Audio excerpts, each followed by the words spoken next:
capítulo 22, verso 15 hasta el verso 46. Son tres historias que nos relata el evangelista. Tres historias donde primero los fariseos, los sacerdotes, confrontan a Jesús con la cuestión del tributo, los discípulos de los fariseos y los herodianos confrontan a Jesús con la cuestión del tributo. Luego los saduceos, que es la parte que vamos a ver, confrontan a Jesús con la pregunta de la resurrección, proponiéndole un caso aparentemente difícil, contradictorio. Vamos a ver por qué. Luego un maestro de la ley, un fariseo, confronta a Jesús con una pregunta: ¿cuál es el mandamiento más grande? Y finalmente se cierra el capítulo 22 con una pregunta que Jesús hace a los fariseos y a quienes están ahí. ¿Qué piensan ustedes acerca del Mesías? Ahora, hermanos, yo quiero comenzar trayendo a consideración este tema.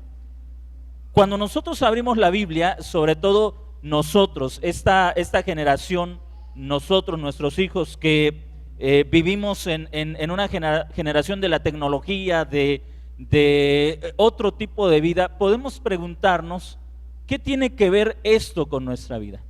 La mayoría de las personas buscan una respuesta a sus problemas.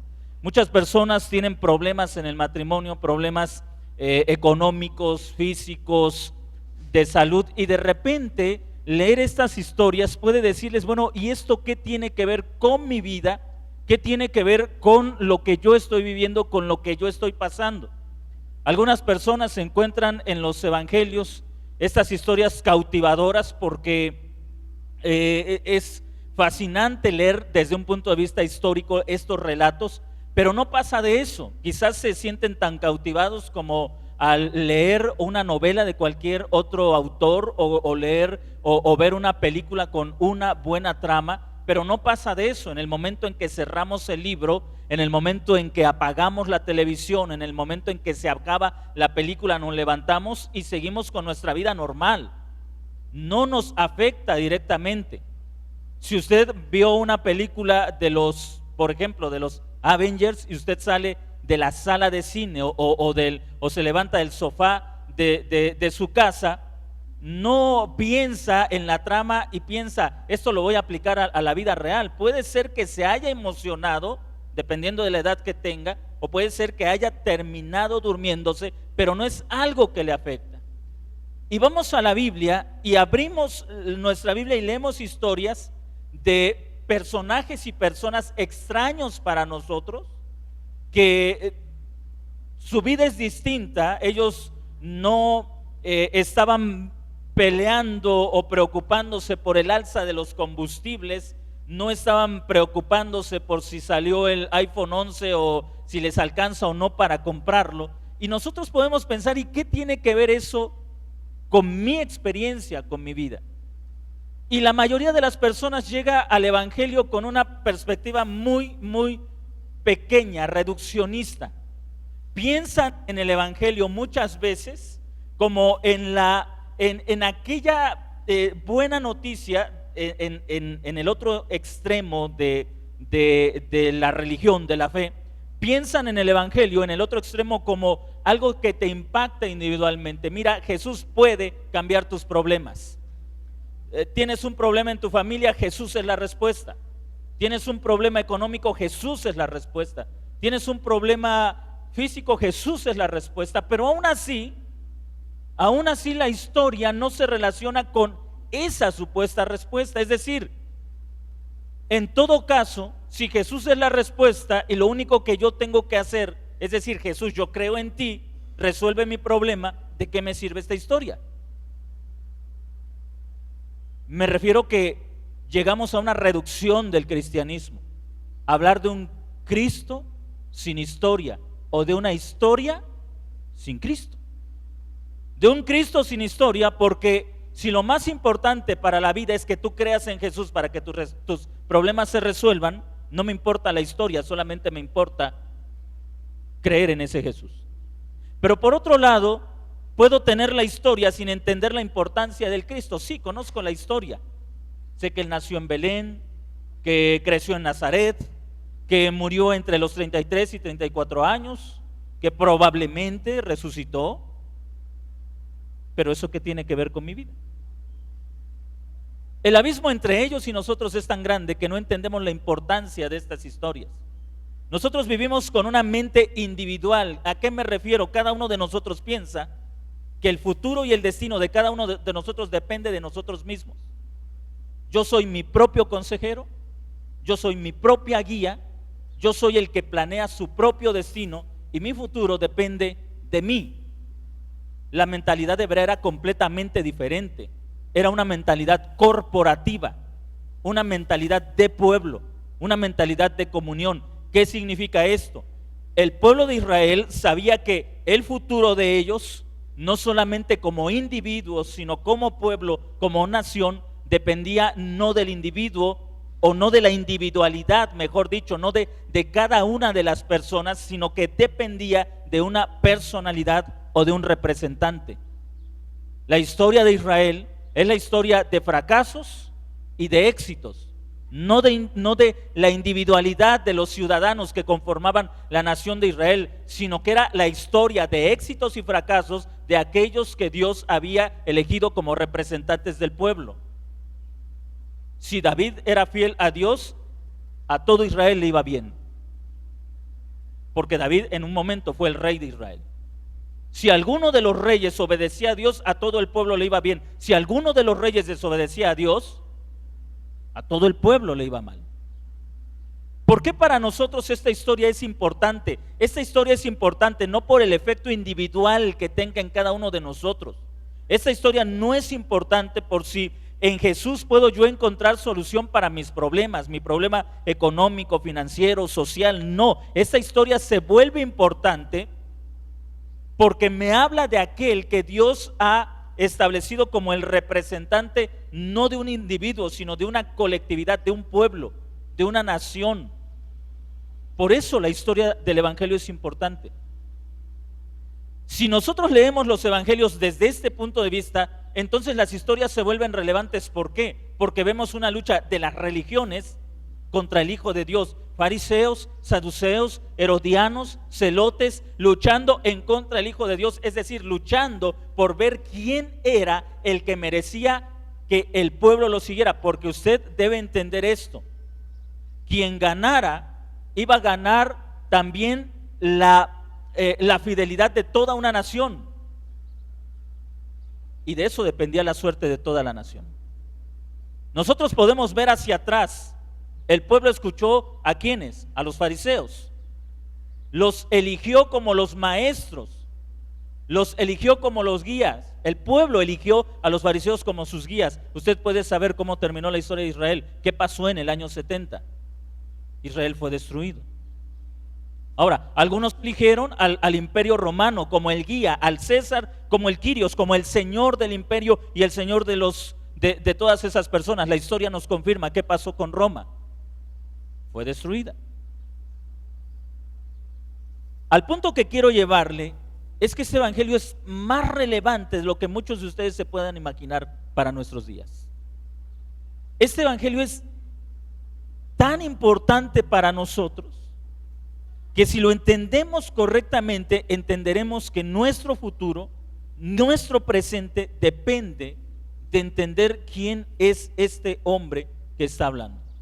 En el libro de Deuteronomio, en el capítulo 18, cuando el Señor habla con el pueblo de Israel y Moisés es todavía el profeta, y entendemos la palabra profeta no en el sentido actual de la palabra, donde profeta viene a significar alguien que predice. En el sentido estricto y en el sentido bíblico, la palabra profeta no es alguien que predice, sino alguien que aclara o declara la voluntad de Dios. Es muy diferente. En nuestra sociedad, en nuestra cultura, un profeta, un vidente es la persona que predice. El 21 de octubre va a haber un gran terremoto y ese es un profeta, es una predicción. Pero en el contexto del pueblo de Israel, el profeta es alguien que declara la voluntad de Dios. Su trabajo no es la predicción, no es dar un calendario a la forma del horóscopo, de qué va a pasar en cada día, sino declarar la voluntad de Dios sobre el pueblo. Eso es lo que hace el profeta. Deuteronomio capítulo 18.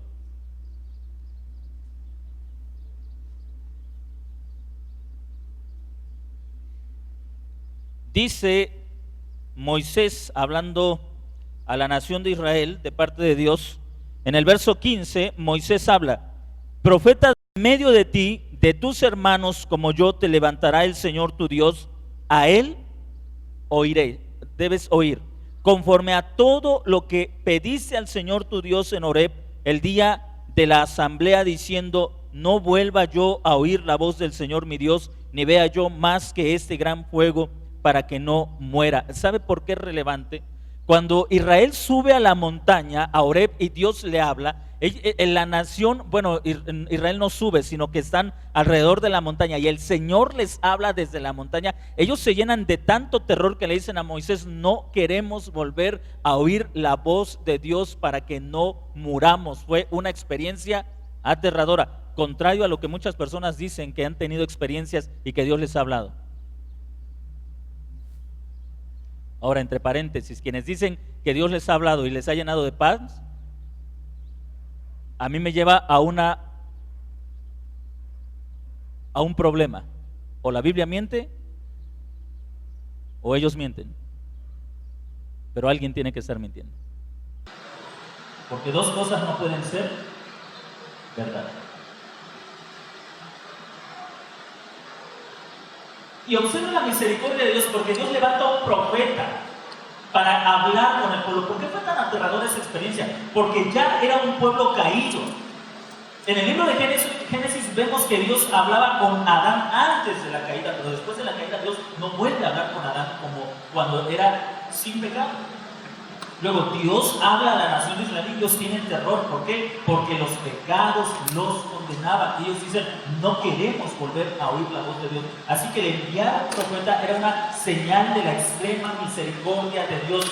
Dios quería que ese pueblo oyera su voz, pero sabía que ellos no iban a soportar la voz de su santidad. Así que Dios es condescendiente y les envía un profeta. ¿Sabe dónde está la máxima expresión de la misericordia de Dios? En que Él se hace carne, vela su divinidad para poder acercarse al hombre y hablar con él. La encarnación de Jesucristo nos habla de la increíble misericordia de Dios hacia un pueblo pecador, para hablarle de una forma en que pudiera soportar la voz sin tener el terror de la muerte. Ahora observen lo que dice el capítulo 18, el verso 15: a él deben oír. Y observe lo que dice el verso 18: profeta les levantaré de en medio de sus hermanos como tú, es decir, como Moisés, y pondré mis palabras en su boca, y él les hablará todo lo que yo le mande. Mas cualquiera que no oyere mis palabras, que él hablará en mi nombre, yo le pediré cuenta. ¿De qué se trata la Biblia? ¿Se dan cuenta que hay una mentalidad completamente distinta? Dios les está diciendo: ustedes necesitan oír mi palabra para saber cómo deben vivir. Muy diferente al pensamiento occidental. Si yo voy a hacer algo, depende de lo que yo piense, de lo que yo crea, y a nadie le debe importar. ¿Por qué vivimos en una sociedad caótica? Porque el hombre no fue creado para vivir bajo su propio pensamiento, fue creado para ser dirigido por Dios. El caos es el resultado de vivir en nuestro propio pensamiento, en la elección y en la toma de decisiones personales sin tomar en cuenta la voluntad de Dios. Dios creó al hombre para dirigirse por su palabra, e incluso cuando el hombre, por causa del pecado, abandonó a Dios, Dios fue tan condescendiente que escogió un pueblo y a ese pueblo lo dirigía a través de profetas. Y entiende, el profeta no es un predictor, no es alguien que predice, es alguien que revela la voluntad de Dios para el pueblo, lo que el pueblo debe hacer, cómo debe vivir. El profeta es un maestro antes que alguien que predice. Es un guía. Él enseña la voluntad de Dios. De hecho, tenemos una palabra de origen griego, que es la palabra oráculo. Y el oráculo es la revelación de la voluntad divina. Es decir, Dios hablando a su pueblo, diciéndoles cuál es su voluntad, qué es lo que el pueblo debe hacer.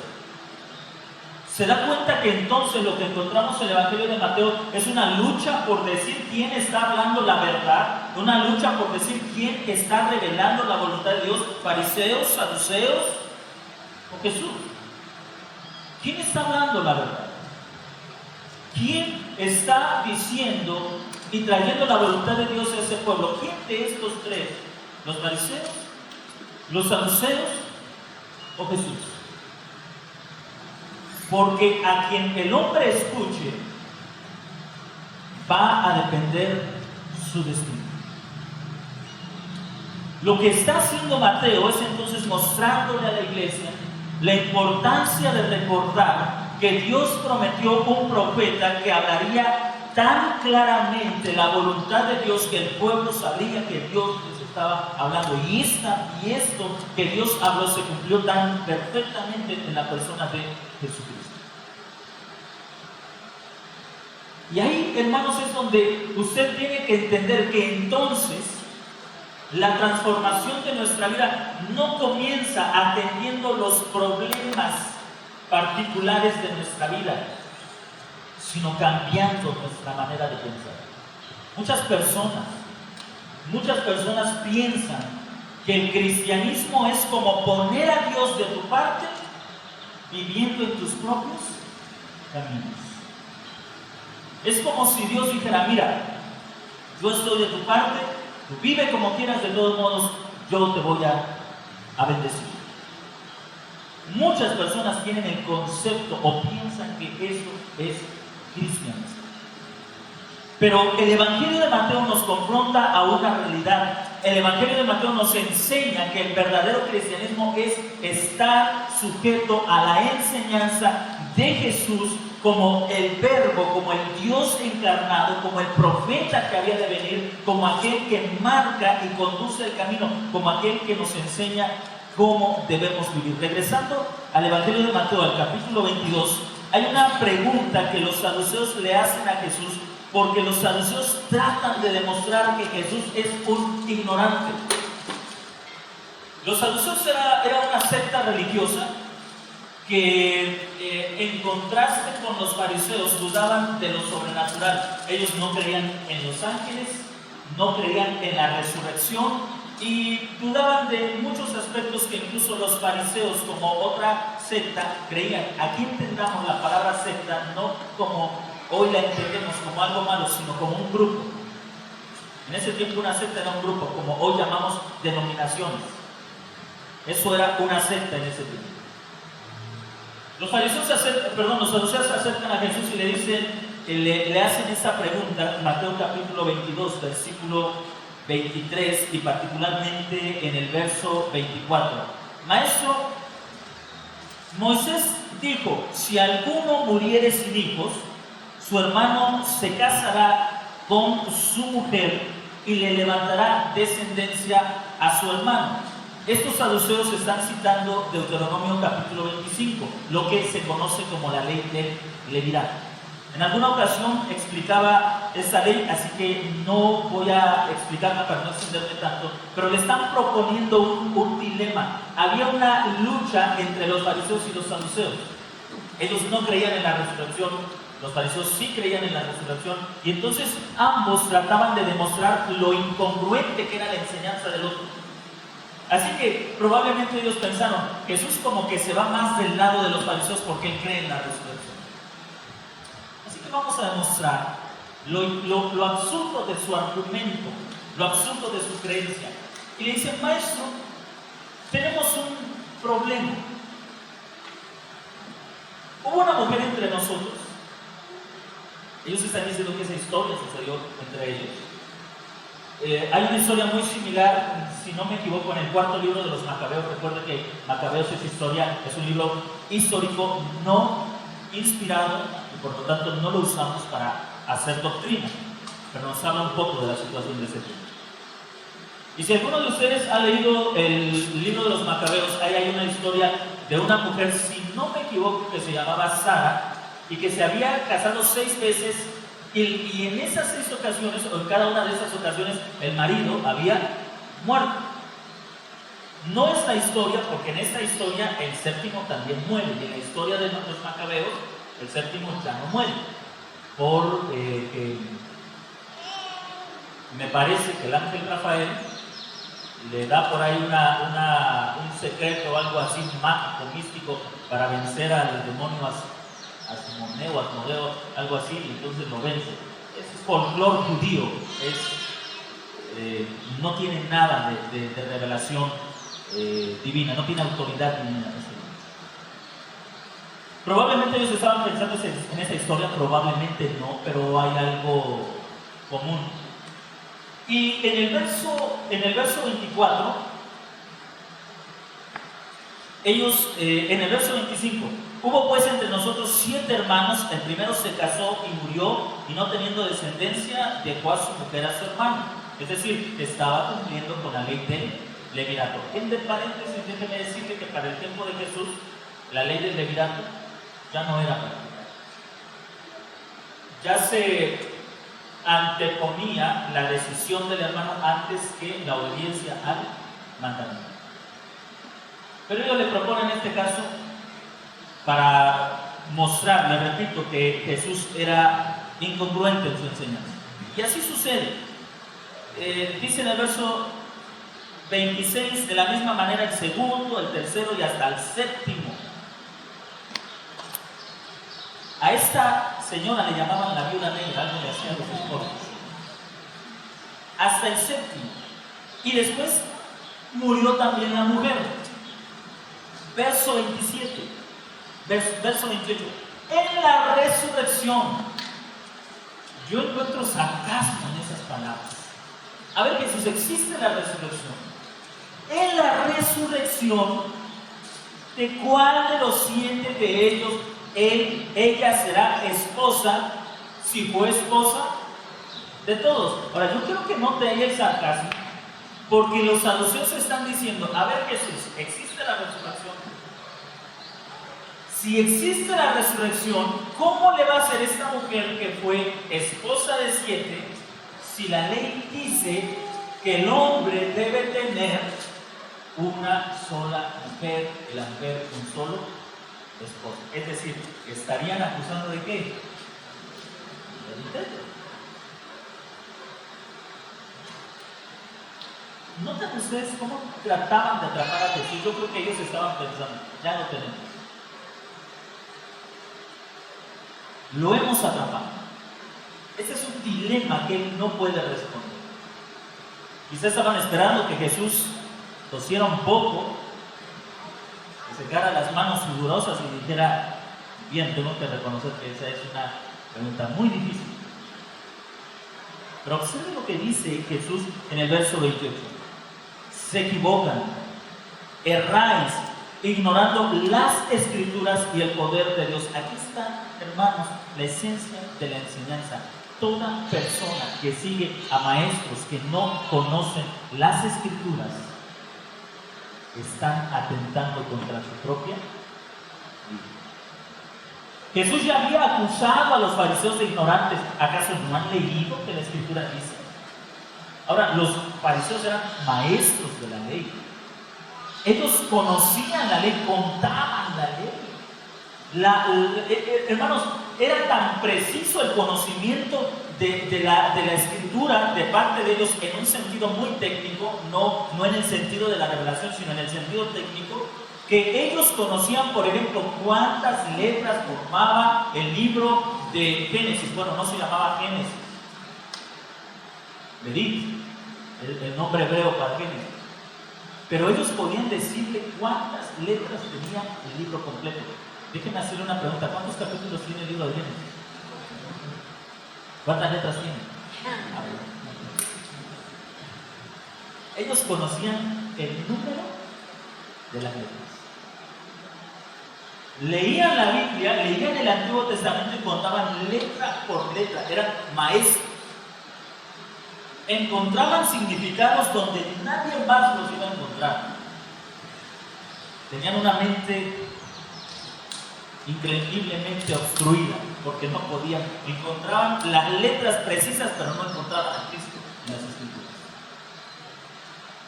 Podían decirle en qué parte decía qué cosa, pero cuando tuvieron al Mesías de quien hablaba la Escritura, no lo reconocieron. ¿Se da cuenta que el conocimiento de la Biblia por el conocimiento de la Biblia es insuficiente? No sirve de nada.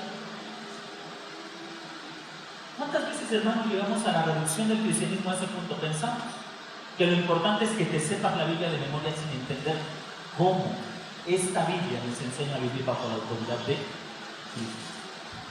Jesús muestra lo absurdo de su pregunta y les dice: ustedes me hacen esta pregunta porque desconocen la Escritura y porque desconocen al Dios de la Escritura. Ustedes están preguntando esto, maestros de la ley, porque son ignorantes de esa ley que ustedes enseñan.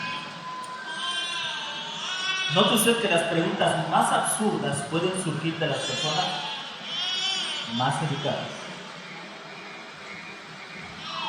Las preguntas más absurdas pueden surgir de aquellos que piensan que conocen aquello que están atacando.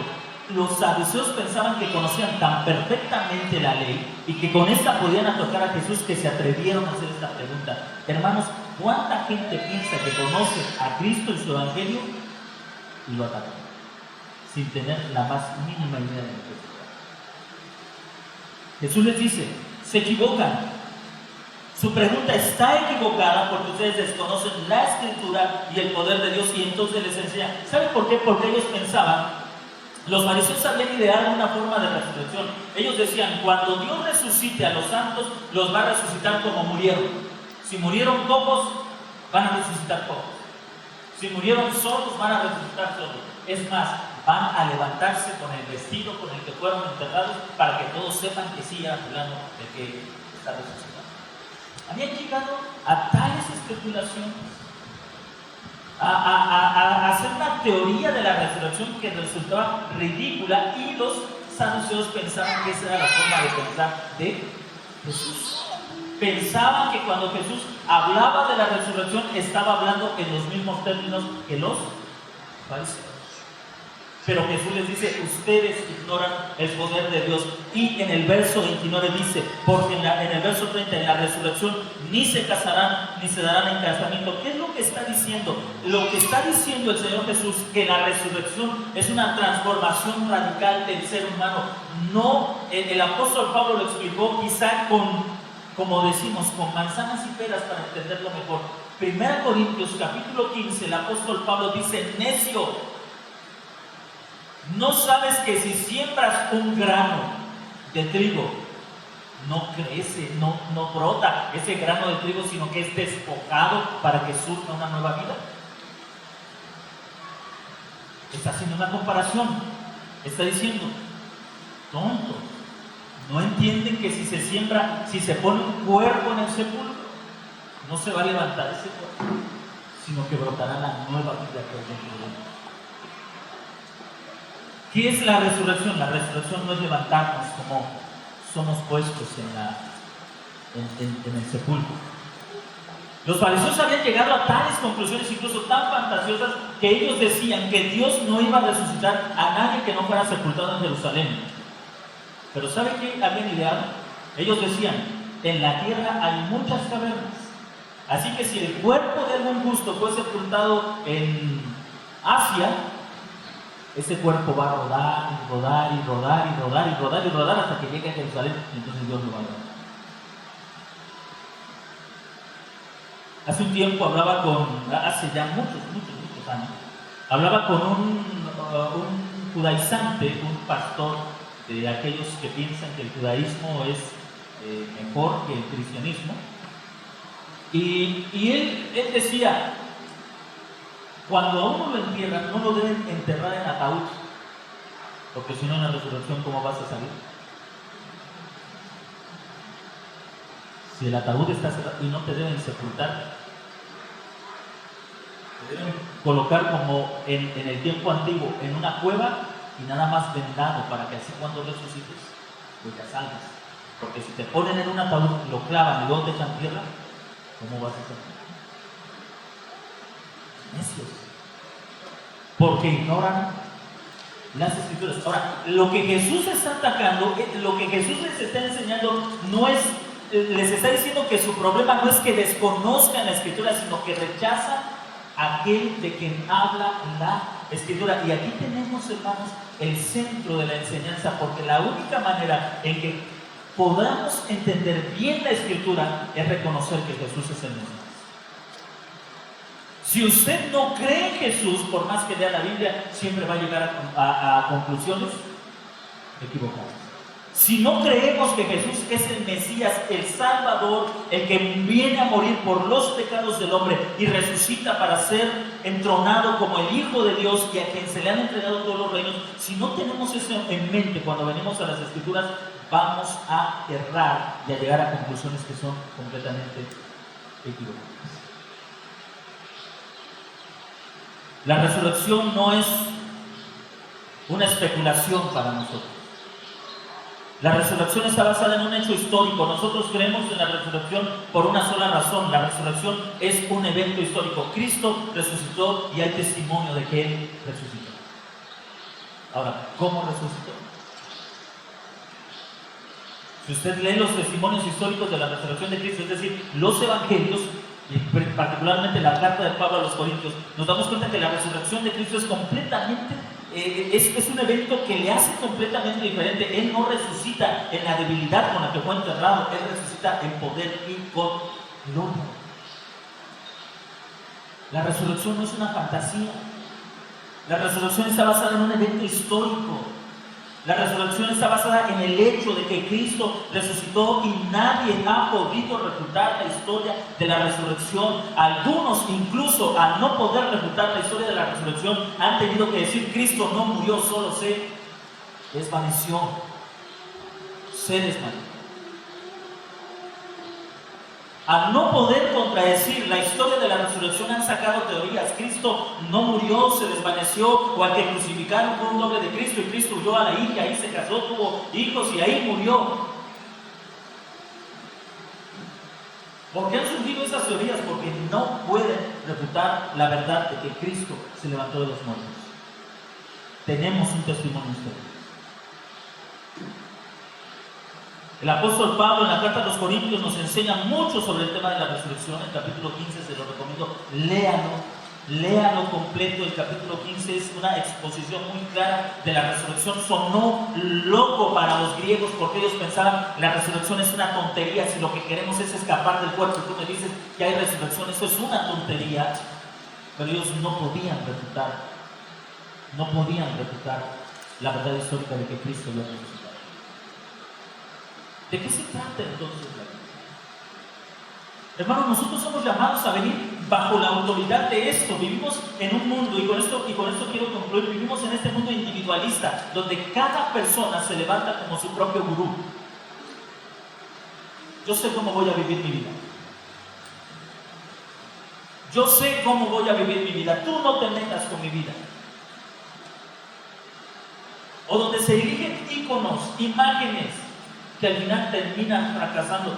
Desde un artista que se vuelve en el ícono de las multitudes, de la juventud, y termina muerto por una sobredosis de droga, demostrando que su pensamiento y su enseñanza fracasó. Hasta un líder político que se levanta como el salvador de un pueblo, de una nación, llevando a esa nación en unas cuantas décadas a la total ruina. Pero el cristianismo se ha mantenido como la única verdad, porque hay algo cierto: Cristo resucitó, demostrando que Él venía a hablar en el nombre de Dios. Él, como Dios encarnado, vino a revelar el oráculo de Dios, la voluntad de Dios, y la voluntad de Dios comienza con una sencilla demanda de los hombres: arrepiéntanse. ¿De qué? Arrepiéntanse de vivir siguiendo otras voces que al final los llevarán a la destrucción. La historia nos enseña que solo los que oyeron a Cristo se escaparon del ataque, de la destrucción de Jerusalén en el año 70. Y el cristianismo ha persistido hasta este tiempo. Se han levantado filosofías y han muerto. han impactado sociedades, han cambiado naciones y después han desaparecido. Pero el cristianismo que es fiel a su Cristo permanecerá. Así que la vida, hermanos, se trata de entender bajo qué enseñanza tenemos. Usted puede venir a la iglesia y salir de la iglesia y pensar que todo sigue igual. Usted puede sentarse a leer su Biblia, leer y decir, qué bonita historia, y después cerrar su Biblia y vivir a su manera. Pero si usted vive de esa manera, recibirá la misma instrucción que aquellos que la han enseñado. ¿Dónde está Freud, por ejemplo? Me refiero si usted cree que está en el infierno o en el cielo, si simplemente se extinguió en el universo y es una estrella que brilla allá en la Vía Láctea. Sino me refiero, ¿recuerda usted cómo murió? Si alguna vez ese hombre que decía con tanto orgullo, Jesús es un débil y los débiles deben desaparecer y deben morir. ¿Cómo murió él?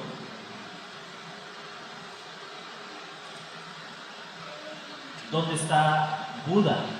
Le aseguro que no alcanzó el nirvana. Y mucho menos reencarnó. Y si hubiera reencarnado, yo prefiero la resurrección que la reencarnación. Yo prefiero un cuerpo glorificado que ser una lombriz en la tierra.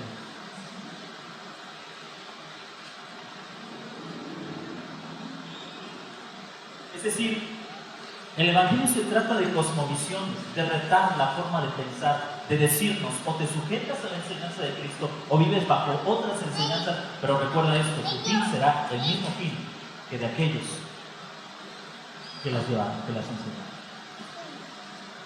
El fin de Cristo fue la resurrección y la exaltación.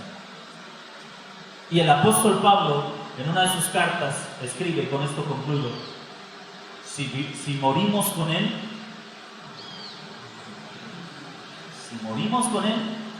con Él también reinaremos.